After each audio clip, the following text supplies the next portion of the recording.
शुरू करते हैं। तो यहाँ पर आज का पहला क्वेश्चन है, 5 अगस्त को अयोध्या में श्री राम मंदिर के निर्माण की आधारशिला किसने रखी? तो जैसे कि आप सभी जानते हैं कि 5 अगस्त 2020 को अयोध्या में श्री राम मंदिर के निर्माण की आधारशिला रखी गई थी। तो ये आधारशिला किसने रखी? तो प्रधानमंत्री नरेंद्र मोदी जी ने रखी। तो इसका आंसर ऑप्शन सी हो जाएगा, नरेंद्र मोदी जी ने। देखिए, इनके साथ 5 अगस्त 2020 को भूमि पूजन कार्यक्रम में उत्तर प्रदेश के मुख्यमंत्री योगी आदित्यनाथ और उत्तर प्रदेश के राज्यपाल आनंदीबेन पटेल और राष्ट्रीय स्वयं संघ के प्रमुख मोहन भागवत शामिल थे। तो आपको याद रखना है। चलिए नेक्स्ट क्वेश्चन देखते हैं। प्रधानमंत्री नरेंद्र मोदी जी ने अयोध्या में भूमि पूजन के दौरान कौन सा पौधा लगाया? देखिए, महत्वपूर्ण प्रश्न है, क्योंकि देखिए जब 5 अगस्त 2020 को प्रधानमंत्री नरेंद्र मोदी जी ने अयोध्या में श्री राम मंदिर के निर्माण की आधारशिला रखी, तो उस समय उन्होंने वहां पर कौन सा पौधा लगाया था? तो पारिजात का पौधा लगाया था। तो इसका आंसर ऑप्शन भी हो जाएगा, पारिजात का पौधा। आपको याद रखना है, महत्वपूर्ण है ये। चलिए नेक्स्ट क्वेश्चन देखते हैं। 5 अगस्त को अयोध्या श्री राम मंदिर भूमि पूजन में प्रधानमंत्री नरेंद्र मोदी जी ने कौन सा टिकट जारी किया? तो देखिए, 5 अगस्त को ही प्रधानमंत्री नरेंद्र मोदी जी ने अयोध्या में श्री राम मंदिर के भूमि पूजन के दौरान एक डाक टिकट जारी किया था। तो इसका आंसर ऑप्शन ए हो जाएगा, डाक टिकट। यह डाक टिकट 5 रुपये की कीमत का है और इस पर श्री राम मंदिर की तस्वीर छपी है और इसकी करीब 5 लाख टिकट छापे जाएंगे इस डाक टिकट के, याद रखना है। और देखिए, इससे पहले प्रधानमंत्री नरेंद्र मोदी जी ने 11 श्री राम से जुड़े डाक टिकट जारी किए थे। अब इनका ये 12वां श्री राम से जुड़ा 12वां डाक टिकट है, याद रखना है। चलिए नेक्स्ट क्वेश्चन देखते हैं। अयोध्या श्री राम मंदिर के वास्तुकार कौन हैं जिन्होंने मंदिर का डिजाइन यानी कि नक्शा तैयार किया है? तो देखिए, महत्वपूर्ण प्रश्न है। तो इसका आंसर ऑप्शन भी हो जाएगा, चंद्रकांत सोमपुरा। तो देखिए, चंद्रकांत सोमपुरा अयोध्या श्री राम मंदिर के वास्तुकार हैं जिन्होंने कि मंदिर का डिजाइन यानी कि नक्शा तैयार किया है। तो आपको इनका नाम याद रखना है, क्या है? चंद्रकांत सोमपुरा। और देखिए, इनके साथ इनके बेटे निखिल सोमपुरा और आशीष सोमपुरा भी इनके साथ काम कर रहे हैं। तो आपको तीनों नाम याद रखने हैं। और चलिए दोस्तों, मैं आपको श्री राम मंदिर के निर्माण से संबंधित कुछ अन्य महत्वपूर्ण नाम बता देता हूँ जो कि महत्वपूर्ण है। आप यहाँ पर देख सकते हैं। देखिए, श्री राम जन्मभूमि तीर्थ क्षेत्र के अध्यक्ष कौन है? तो महंत नृत्य गोपाल दास हैं। और श्री राम मंदिर निर्माण समिति के अध्यक्ष कौन है? तो नृपेंद्र मिश्रा हैं। श्री राम मंदिर जन्मभूमि तीर्थ क्षेत्र ट्रस्ट के महासचिव कौन है? चंपत राय हैं। और श्री राम जन्मभूमि तीर्थ क्षेत्र ट्रस्ट के कोषाध्यक्ष कौन है? तो देवगिरी जी महाराज हैं। और श्री राम जन्मभूमि तीर्थ क्षेत्र ट्रस्ट में सदस्य कौन है? के पराशरण हैं। और श्री राम जन्मभूमि मंदिर तीर्थ क्षेत्र में दलित समुदाय के सदस्य कौन है? तो कामेश्वर चौपाल हैं। तो आपको ये सभी नाम याद रखने हैं जो मैंने आपको बताए हैं। चलिए अगला क्वेश्चन देखते हैं। अयोध्या में श्री राम मंदिर का निर्माण कौन सी कंपनी करेगी? तो देखिए, अयोध्या में श्री राम मंदिर के निर्माण का कार्य किस कंपनी को सौंपा गया है? तो लार्सन एंड टुब्रो को सौंपा गया है। तो इसका आंसर ऑप्शन सी हो जाएगा, लार्सन एंड टुब्रो को, याद रखना है। देखिए, यह भारत की एक नेशनल कंपनी है जिसकी स्थापना 1968 में हुई थी और इसका मुख्यालय मुंबई में स्थित है। और देखिए, जो मंदिर होगा उसका निर्माण लगभग 3.5 वर्षों में पूरा होगा। और देखिए, मंदिर के शिखर की ऊंचाई कितनी होगी? तो 161 फीट होगी और मंदिर में 5 गुंबद होंगे और यह 3 मंजिला मंदिर होगा, याद रखना है। चलिए नेक्स्ट क्वेश्चन देखते हैं। कौन भारतीय हाल ही में बोन करमन पुरस्कार 2020 के लिए चुने गए हैं? तो इसका आंसर ऑप्शन सी हो जाएगा, के सिवन। तो देखिए, के सिवन भारतीय अंतरिक्ष एजेंसी इसरो के अध्यक्ष यानी कि इसरो के प्रमुख हैं। तो इन्हें अभी हाल ही में बोन करमन पुरस्कार 2020 के लिए चुना गया है। देखिए, इन्हें यह पुरस्कार IIA यानी कि इंटरनेशनल इंस्टीट्यूट ऑफ एरोनॉटिक्स की तरफ से दिया जाएगा और यह पुरस्कार इन्हें मार्च 2021 में मिलेगा, याद रखना है। चलिए अगला क्वेश्चन है, किस राज्य को एलिटस एक्सीलेंस अवार्ड 2020 से सम्मानित किया गया है? तो इसका आंसर ऑप्शन भी हो जाएगा, छत्तीसगढ़ को। तो देखिए, छत्तीसगढ़ राज्य सरकार की स्वराजी गांव योजना और अन्य प्रमुख योजनाओं की निगरानी के लिए बनाई गई मुख्यमंत्री दर्पण वेबसाइट और मोबाइल ऐप को राष्ट्रीय स्तर पर एलिटस एक्सीलेंस अवार्ड 2020 से सम्मानित किया है। तो आपको याद रखना है। और देखिए, छत्तीसगढ़ के मुख्यमंत्री कौन है?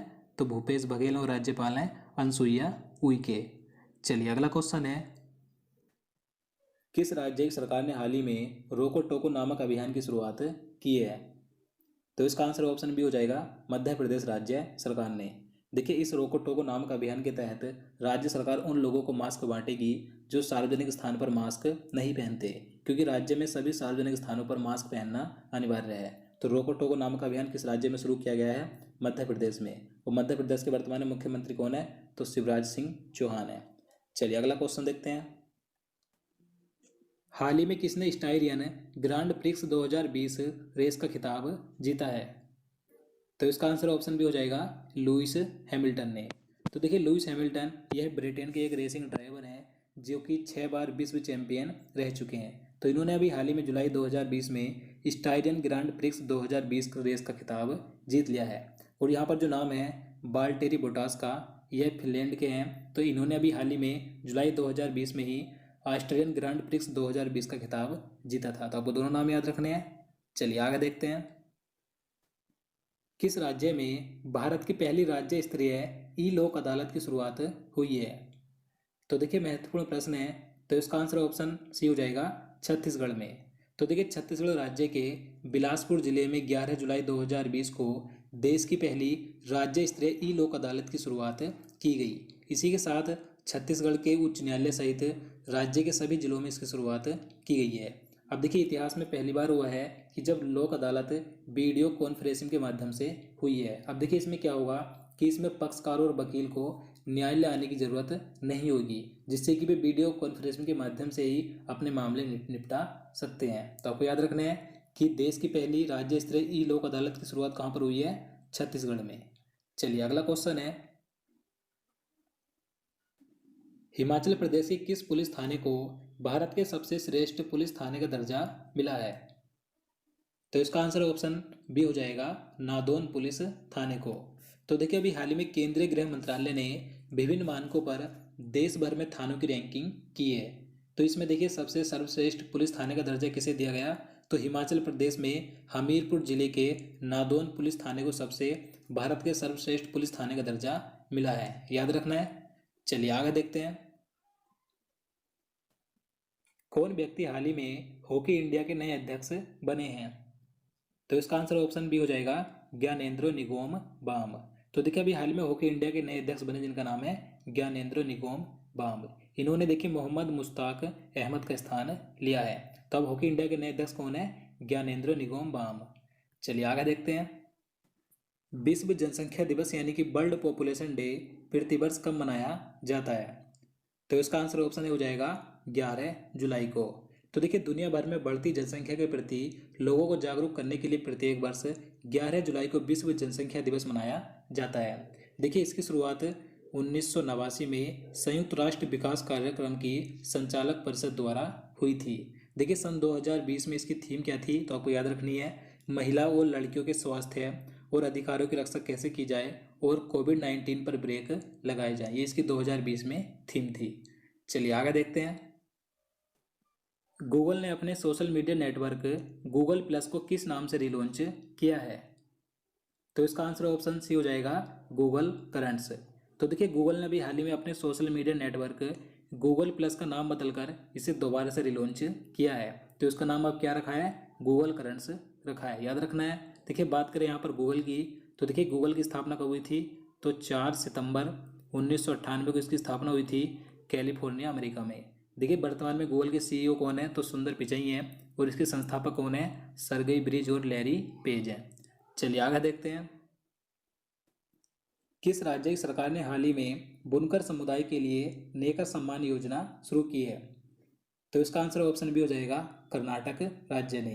तो देखिए, कर्नाटक राज्य के मुख्यमंत्री BS येदियुरप्पा ने अभी हाल ही में बुनकर समुदाय के लोगों के लिए नेकर सम्मान योजना शुरू की है। और देखिए, मैं आपको बता दूं, मैंने पहले से ही 2020 की सभी योजनाओं का वीडियो बना रखा है। अगर आपने वो वीडियो अभी तक नहीं देखा है तो आप उसे हमारे चैनल में जाकर देख सकते हैं, या आपको नीचे डिस्क्रिप्शन में उसका लिंक मिल जाएगा। चलिए आगे देखते हैं। वैश्विक रियल एस्टेट पारदर्शिता सूचकांक 2020 में भारत को कौन सा स्थान मिला है? तो इसका आंसर ऑप्शन भी हो जाएगा 34वां।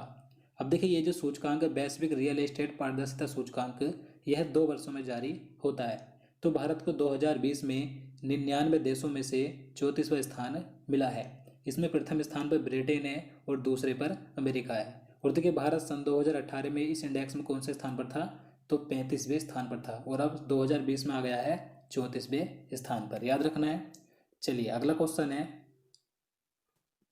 किस पेमेंट्स बैंक ने नाबालिगों के लिए भविष्य बचत खाता लॉन्च किया है? तो इसका आंसर ऑप्शन बी हो जाएगा फिनो ने। तो देखिए फिनो पेमेंट्स बैंक ने अभी हाल ही में 10 वर्ष से 18 वर्ष तक के नाबालिग बच्चों के लिए एक बचत खाता लॉन्च किया जिसका नाम है भविष्य। याद रखना है। देखिए जो फिनो पेमेंट्स बैंक है इसके वर्तमान में सीईओ कौन है? तो आशीष आहूजा है। याद रखना है। चलिए आगे देखते हैं, हाल ही में कौन भारत के 66वें शतरंज ग्रैंड मास्टर बने हैं? तो देखिए भारत के 66वें शतरंज ग्रैंड मास्टर कौन बने हैं? तो इनका नाम है आकाश गणेशन। तो इसका आंसर ऑप्शन सी हो जाएगा आकाश गणेशन। ये तमिलनाडु राज्य के हैं। और देखिए इन्हीं के साथ एम प्रणेश और अमैया ओडी ये अंतर्राष्ट्रीय मास्टर बन गए हैं। तो आपको तीनों नाम याद रखने हैं। चलिए नेक्स्ट क्वेश्चन देखते हैं, हाल ही में कौन फ्रांस के नए प्रधानमंत्री बने हैं? तो इसका आंसर ऑप्शन डी हो जाएगा जीन कास्टेक्स। देखिए इन्होंने एडवर्ड फिलिप का स्थान लिया है जिन्होंने कि अपने पद से इस्तीफा दे दिया था। तो फ्रांस के नए प्रधानमंत्री बने हैं जीन कास्टेक्स। याद रखना है। और देखिए इस समय फ्रांस के राष्ट्रपति कौन है? तो इमैनुअल मैक्रोन है। फ्रांस की राजधानी पेरिस है और मुद्रा क्या है? यूरो और CFP फ्रैंक। चलिए अगला क्वेश्चन है, हाल ही में कौन अंतर्राष्ट्रीय वित्तीय सेवा केंद्र प्राधिकरण यानी कि IFSCA के पहले चेयरमैन बने हैं? तो इसका आंसर ऑप्शन डी हो जाएगा इंजेती श्रीनिवास। तो देखिए इंजेती श्रीनिवास को 3 वर्ष के लिए अंतर्राष्ट्रीय वित्तीय सेवा केंद्र यानी कि IFSCA का पहला चेयरमैन यानी कि पहला अध्यक्ष बनाया गया है। तो इसलिए क्वेश्चन महत्वपूर्ण हो जाता है। अब देखिए जो IFSCA है इसकी इंग्लिश में फुल फॉर्म क्या हो जाएगी? International financial services centres authority. तो देखिए ये जो प्राधिकरण है इसे अप्रैल 2020 में स्थापित किया गया था जिसका मुख्यालय गुजरात गांधीनगर में स्थित है। तो इसके पहले चेयरमैन अध्यक्ष बने हैं इंजेती श्रीनिवास। देखिए ये जो प्राधिकरण है यह देश में अंतर्राष्ट्रीय वित्तीय सेवा केंद्रों में वित्तीय बाजारों को विनियमित करेगा। तो आपको याद रखना है। चलिए अगला क्वेश्चन देखते हैं, किस बैंक ने हाल ही में लोन देने के लिए लोन इन सेकेंड सेवा लॉन्च की है? तो इसका आंसर ऑप्शन हो जाएगा यस बैंक ने। तो देखिए यस बैंक ने ये जो लोन इन सेकंड सेवा लॉन्च की है इसके अंतर्गत पहचाने गए खाता धारक को बिना किसी कागज या दस्तावेज के लोन यानी कि ऋण दिया जाएगा। याद रखना है। देखिए बात करें यस बैंक की तो इसकी स्थापना सन 2004 में हुई थी जिसका मुख्यालय मुंबई में स्थित है और इसके वर्तमान में CEO और MD कौन है? तो प्रशांत कुमार हैं। तो दोस्तों ये थे जुलाई मंथ करंट अफेयर से कुछ महत्वपूर्ण प्रश्न जो मैंने आपको कराए। इसी प्रकार से आगे भी और इंपॉर्टेंट करंट अफेयर्स या अन्य जितने भी जीके रिलेटेड वीडियो मैं आपके लिए लेकर आता हूँ। आने वाली सही वीडियो देखने के लिए चैनल को सब्सक्राइब कर लें और बेल आइकन को ऑल पर क्लिक कर लें ताकि आपको आने वाली सही वीडियो का नोटिफिकेशन समय पर मिल सके। तो दोस्तों मिलते हैं नेक्स्ट वीडियो में। जय हिंद।